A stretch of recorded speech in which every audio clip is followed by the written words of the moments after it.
Hey everybody, glad you're with us for the show today. I'm headed out to see if I can't catch some big blue catfish moving into their fall and winter patterns. Fishing's been really good lately, but we've got some crazy weather coming today, so I'm a little bit concerned about finding these fish, but I think we can get into some good catfish action today. And Fox Sports Outdoors is on the air right now.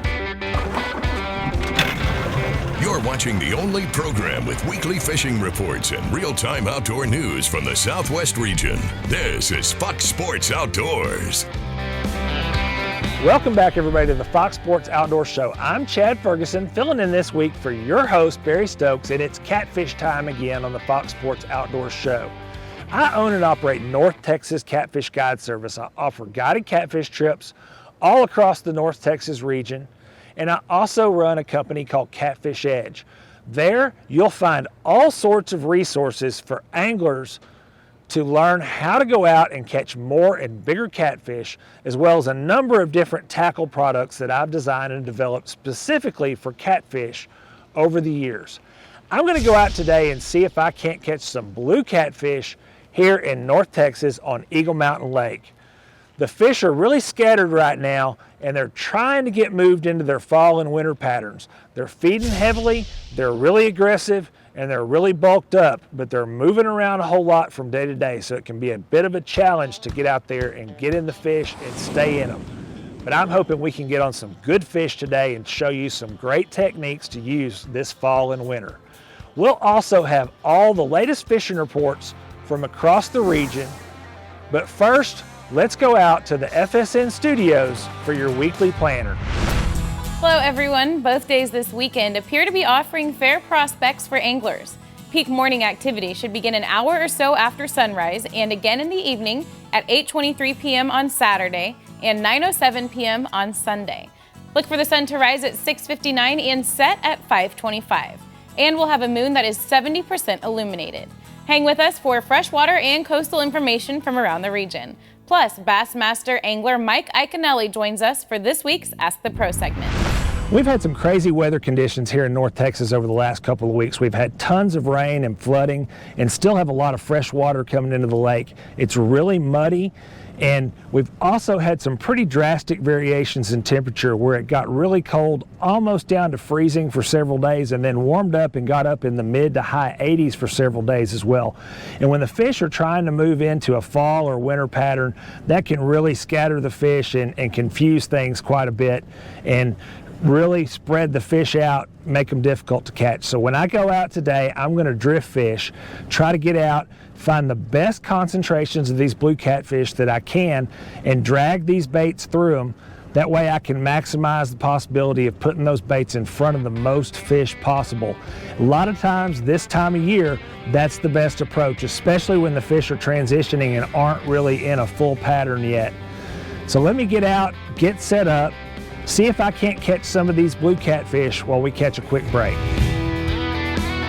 Fox Sports Outdoors is brought to you by Motor Guide's new wireless and easy-to-use XI3. XI batteries powering the world forward. Waypoint Marine, the Gulf Coast's leading saltwater boating specialist. And Strike King, designed by the pros, fished by you. There we go. I've had to move around quite a bit.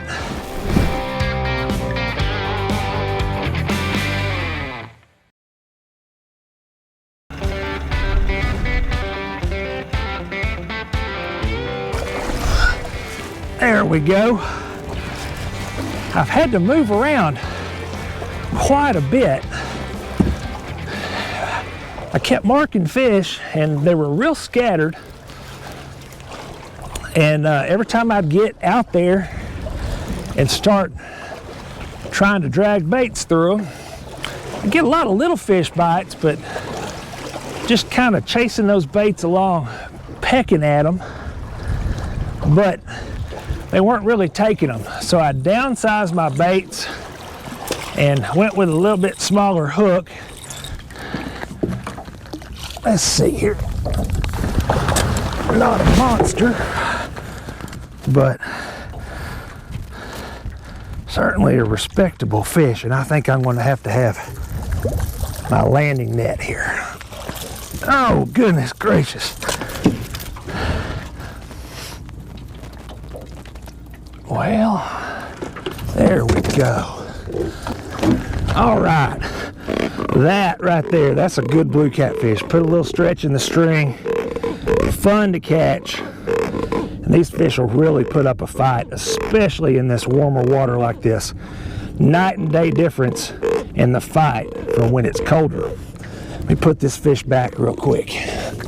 What I've got on here is just a sinker slide, and that allows you to attach these drifting weights on here. There's all sorts of different variations of these. You can make these at home as well, but these are just kind of long, skinny weights. They'll help you a lot of times drag through the structure and everything down on the bottom when you're dragging baits like this, and help eliminate or at least reduce getting hung up. And then I've got a barrel swivel on here just above this sinker slide and the sinker that runs to a leader. And on this leader, about halfway down, I've got a ball chain swivel that's kind of right in the middle of the rig. And that helps a lot of times to kind of give that bait a little more action when it's moving through the water. Kind of helps it sway around some more and you know, get a little more motion as it's dragging through the water. Just above that ball chain swivel, I've got a rattle here, and then down on the business end is this chub float. This is a hard body float. It's got a rattle built into it, and that just lifts that bait up off the bottom. It kind of gets it up out of the mud, helps get it into the line of the side of these catfish. And then finally, down here on the business end, I've got a 8/0 Whisker Seeker triple threat catfish hook. Hi folks, this week's Lonestar Lakes is brought to you once again by the good folks at Breckland Ranch, where kids hunt free with a paid adult, and they're ready to take your corporate outings or weddings as well as hunting trips. Now this week we're going to start with Cooper Lake, or Jim Chapman as it is officially known at this date. Hybrids on Chapman are going to be moving shallow. They're going to be chasing the shad.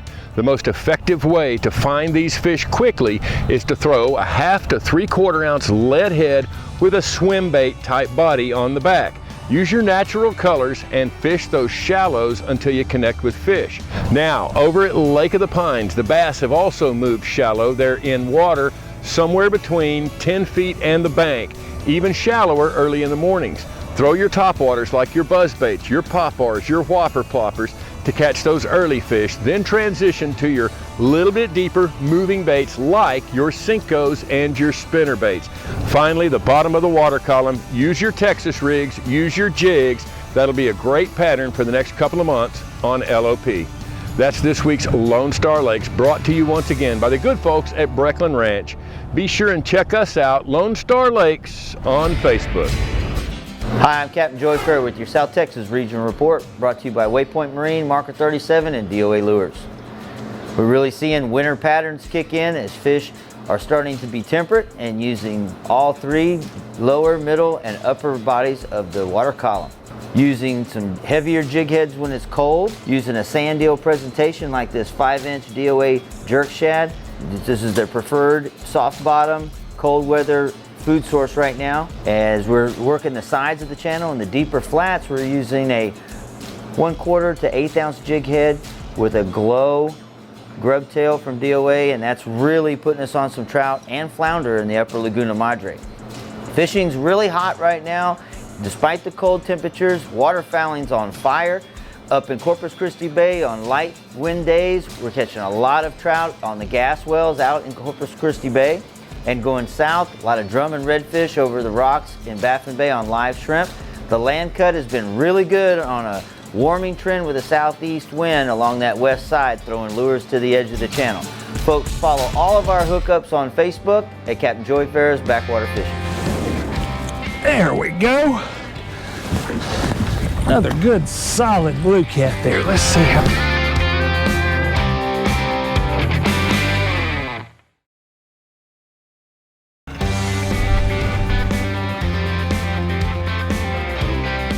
There we go.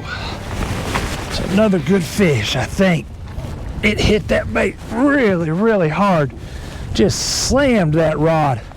I've had a really, really difficult time with the weather here, you know, it's just been crazy today. It was real calm this morning, and when I got out here before the sun came up, and then the wind just started blowing like crazy, and we have a little bit of a front coming in. We've had a lot of cloud cover start to move in, and I've had a real hard time keeping the boat slowed down. I've got 2 drift socks in the water, one of which is 10 foot, and I've had a hard time keeping the boat slowed down, and that really can impact the bite sometimes. Usually this time of year, when the water is a little bit warmer, then you can drift a little faster. There we go. Another good solid blue cat there. Let's see how I'm going to get this one in. There we go. All right. But when the fish can be a little bit temperamental to that drift speed. There we go. That's a nice blue cat there. Just about the same size as that other one that I caught.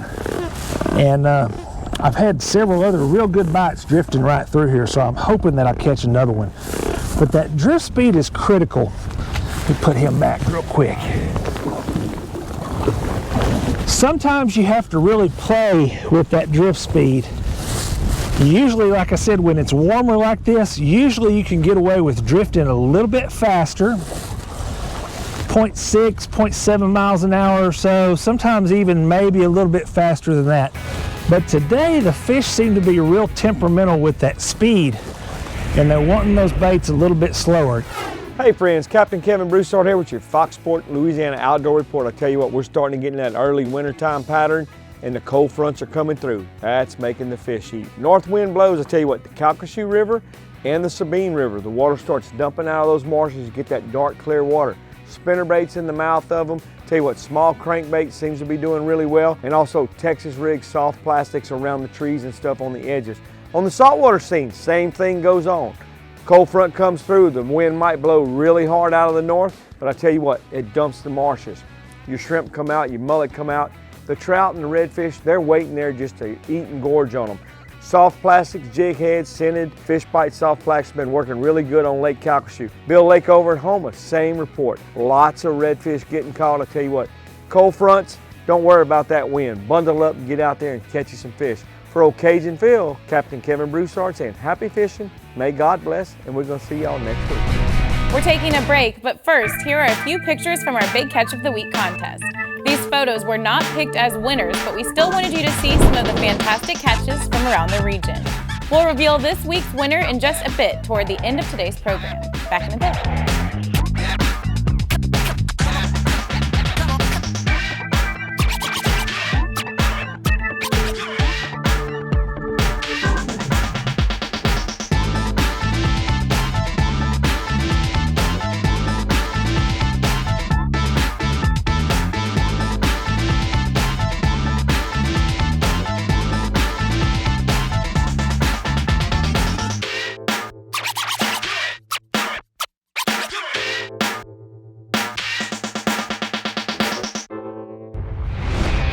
Fox Sports Outdoors is brought to you by Nitro Performance Fishing Boats. Champions aren't born, they're made. Mercury Outboards, go boldly.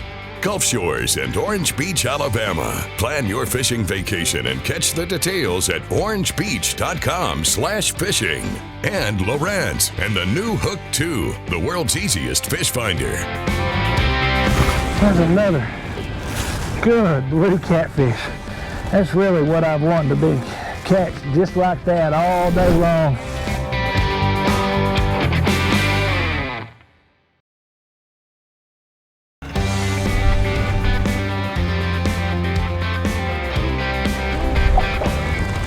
There we go. It sure hit it hard. These little fish have been biting really, really hard too. Just nailing the rods. It's been a little bit deceiving because some of the smaller fish that I've caught and thrown back have bit almost exactly like a big fish would. Let's see here. No. Come on, fella. Let's see if we can get it through this drift sock there. Oh my goodness. There we go. Another good catfish. There we go. There's another good blue catfish. Same technique, just drifting along, dragging these baits real slow, and the drift speed has just made all the difference in the world. Now that it's gotten late in the day, let me get this fish put back here.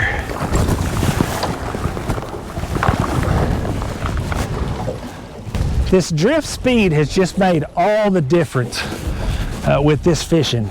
And you know, I've been out here quite a while today. Oh, I got another fish.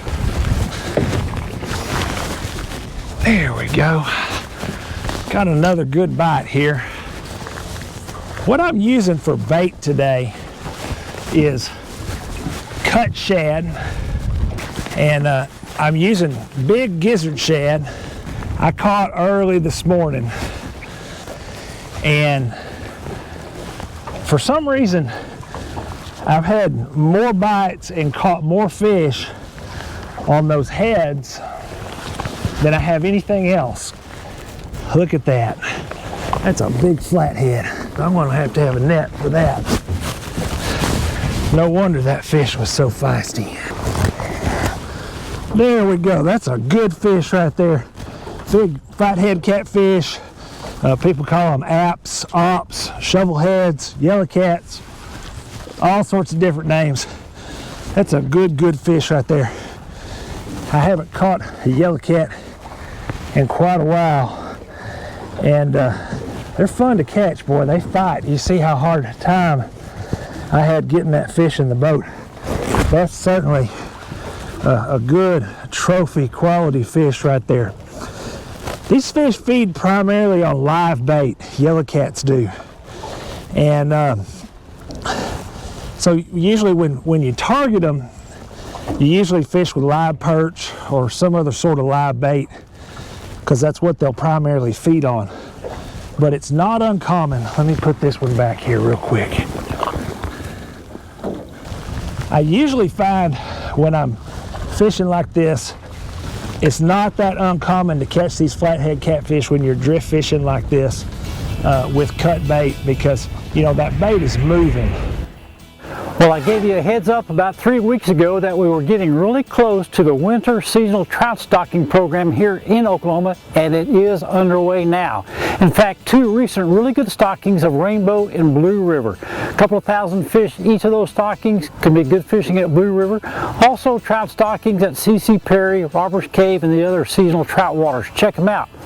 You can catch those trout on inline spinners, power bait, and obviously nymphs and flies, so give all those things a try. A lot of fun, some really good eating winter trout fishing. Of course, we always have the year-round trout fishing at the Lower Mountain Fork, Lower Illinois River. Also a good recent stocking of rainbows in that Lower Mountain Fork area. As far as the crappie fishing, still really good in several places across the state. And just like I mentioned last week, you got to keep that bait close to cover. The depth still seems to be in that 10 to 18 feet where most of the fish are being caught, and you have to stay tied to the cover with that bait. Now in the clearer water, go with your lighter, clearer shades like monkey milk, glacier, threadfin shad. If the water has some color to it, go to the darker colors, the chartreuse, the black, the hot pink variations. Go with as light a head as you can and keep that bait moving still, but keep it close to cover. Beautiful scenery, the fishing can be really good and you can catch them, but you can't catch them if you don't go. I've worked my tail off to catch fish today, and this has been the most productive fishing. Right here at the 11th hour, the sun's going down, it's getting cold, and I'm losing my daylight, but I stuck with it because, like I said, that wind laid down and I kept seeing lots and lots of fish. This is another pretty good fish. It feels like he's pulling drag. It's a good fish. Good blue catfish. Let's see. Pretty good workout.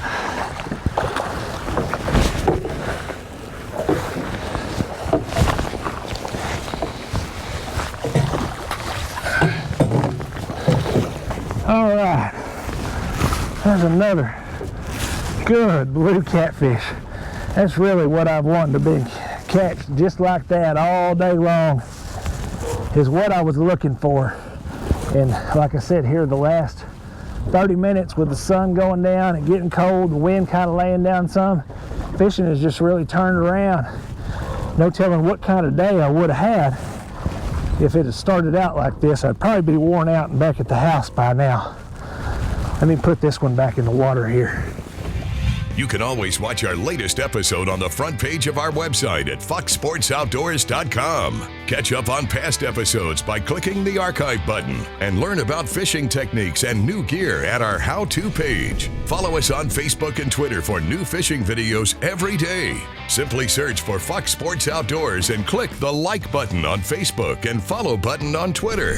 And watch a new episode every week on any device by downloading the free Waypoint TV app on your phone, tablet, computer, or smart TV.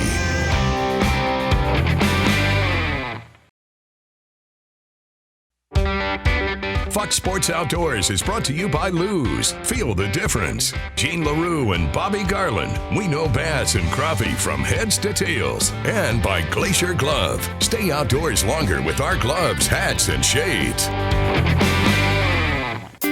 Welcome back, everyone. It's time for our Ask the Pros segment, where viewers get expert answers from fishing's premier competitors. This week's question comes from Brent, who asks, have you ever had to remove a hook from yourself? If so, how'd you do it? For the answer, we checked with former Bassmaster Classic champion and Angler of the Year, Mike Iaconelli. The answer is yes to that. I've been hooking myself since the mid-'80s, and I've gotten a lot better at de-hooking myself over the years. A long time ago, I would actually do it the hard way, which was on a treble hook. I would take a pliers and push it through the other side, cut the barb, and pull it out. Actually, one time I did it in my right buttocks cheek in a hotel room. Now, that's not the way you want to do it. In the last 5 years, I've learned a new technique, which is real simple. Get yourself a short leader of braid, 50 to 80 pound tests, put it around the bend of where that hook goes in, hold the hook point down, and then use something to snap it out. If you're by yourself, hook it on the corner of your boat, and that leverage point of that downward pressure and that braid with zero stretch will pop that hook right out. It won't even hurt. So don't be scared. Do it yourself. It's easy. Thanks, Mike. If you have something to ask one of our fishing superstars, visit the Fox Sports Outdoors homepage online and follow the Ask the Pro link to submit your question. Now it's time to see who wins our Big Catch of the Week contest. This week's winner in the Catch of the Week contest is Eric Castillo of Corpus Christi, Texas, showing off a 60-inch mahi-mahi he caught off the Texas Gulf Coast. To enter the contest, go to foxsportsoutdoors.com. Click the Big Catch of the Week box on the right side of the homepage and follow the instructions to send in your big fish photo. This week's gear pick is this Whisker Seeker Tackle Baby Chub that I'm using on a lot of my catfish rigs today. This is a hard-bodied float with a rattle built into it. You rig this like a Santee rig. It lifts the baits up off the bottom, gets them out of the mud and sediment, and helps draw those catfish in, gets them to strike better sometimes when you add that silver coloring and the rattles to your catfish rigs. You can find those at whiskerseekertackle.com. Thanks for joining us today. I hope you learned something about catching blue catfish. Remember that these techniques will work anywhere across the region where you have catfish. Barry will be back next week. Remember, if you go out and use these techniques, make sure you put those big cats back. Release everything over 5 or 10 pounds. If you want to keep a few of the smaller ones for the table, that's okay. Until next time, I'm Chad Ferguson, filling in for Barry Stokes.